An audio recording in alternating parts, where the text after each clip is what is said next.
midway through the year they had to pull the plug. It's an extremely, extremely disappointing end to this Kawhi Leonard experiment, if it indeed is the end. I don't even know. But the fact that the Clippers, even if they win this game tonight, and even if they win another game, they get Oklahoma City there, they got no chance. So I guess I'll enjoy the game, but I can't get excited about what it means for Kawhi or the Clippers. I know that there's some things that happened in the offseason and, the whole Aspire thing involving Kawhi Leonard, Steve Ballmer, and all of that stuff. That's one thing that's being probed and investigated, and we all know that, Wendy. Let me tell you where the other investigation should, well, maybe it's not another. Maybe it's all in the same negotiation. I mean, it's in the same situation or investigation. We do need to investigate why the hell is Kawhi Leonard still a part of this team? Why is it that Steve Ballmer religiously and continuously places his faith in the dude that was religiously unavailable for all of these years? We know what he can do when he's on the basketball court. We know that he's a sensational player when healthy, but we all know that his health is not something that you can trust or rely upon. So it is a big deal that you got a playing game taking place tonight. And Kawhi Leonard is actually going to be on a basketball court going up against the likes of Steph Curry. But in the same breath, I'm going to tell you why a loss for Kawhi, how bad it would be if they were to lose this game. You know something, Wendy? The sooner you lose, the sooner you go home. And the sooner you go home, the more we get to reflect on the fact that your picks are going to Oklahoma City. Because of trades Kawhi Leonard compelled you to make. I will remind everybody out there, and I use the word, you could call it hyperbolic, you call it whatever you want. He blackmailed the Los Angeles Lakers.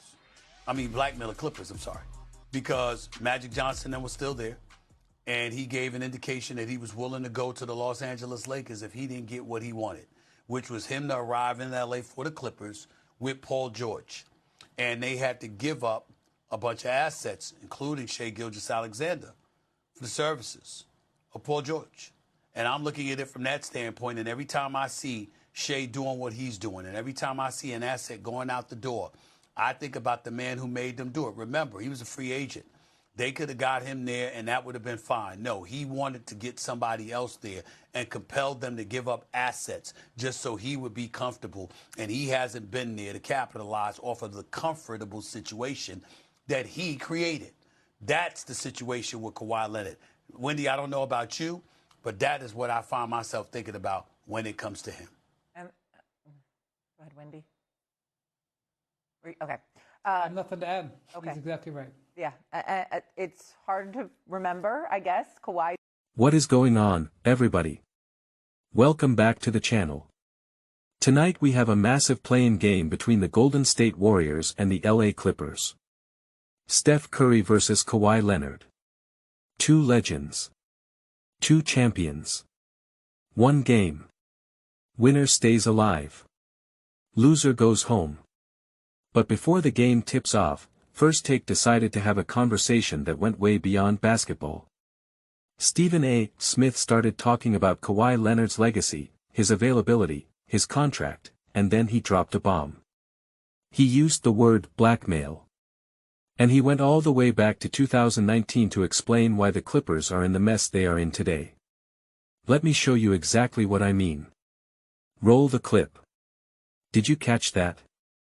Let me break this down because Stephen A. just went nuclear. He started by talking about the game tonight. Wendy said that a loss wouldn't even matter for the Clippers because they are not going anywhere this year. They started taking their team apart at mid-season. They don't even have their draft pick because it goes to Oklahoma City. There is no future. There is no hope.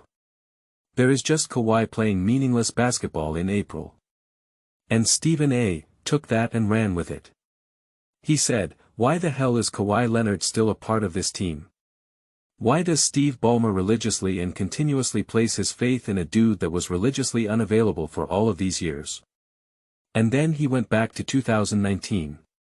He reminded everybody that Kawhi was a free agent. The Clippers could have just signed him. Hat would have been fine. But Kawhi wanted more. He wanted Paul George. And he told the Clippers, get me Paul George or I'm going to the Lakers. Stephen A. called it blackmail. And he is not wrong. Kawhi used the Lakers as leverage. He forced the Clippers to trade Shai Gilgeous-Alexander. He forced them to trade a mountain of draft picks. And for what? For one playoff run that ended in the bubble. For years of load management. For a guy who has been unavailable when it matters most. And here is the kicker. Every time Stephen A. sees Shai Gilgeous-Alexander dominate for the Thunder, he thinks about Kawhi.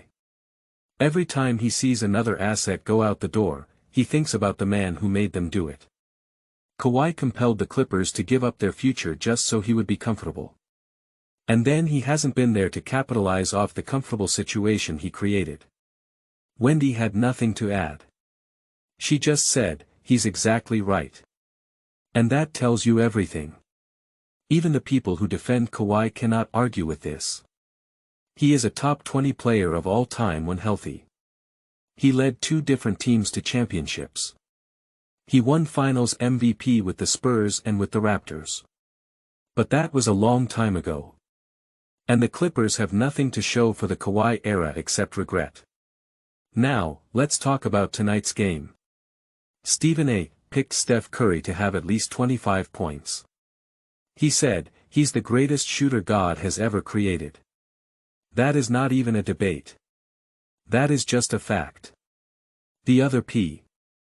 It was Tyrese Maxey dropping 30 or more. Stephen A. said Maxey shows up in games that matter.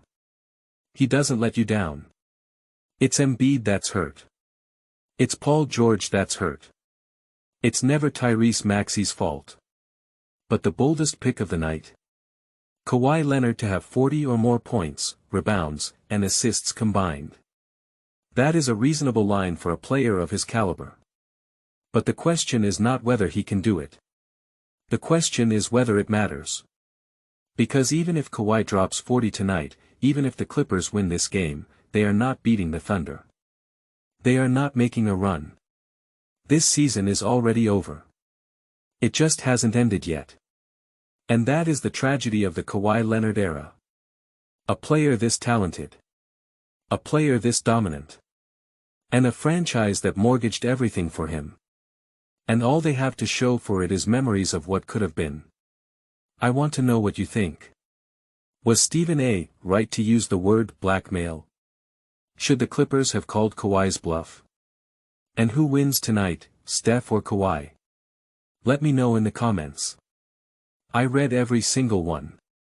If you enjoyed this breakdown, hit that like button. It really helps the channel. And subscribe if you want to stay locked in. We are building something real here. See you next time. Peace.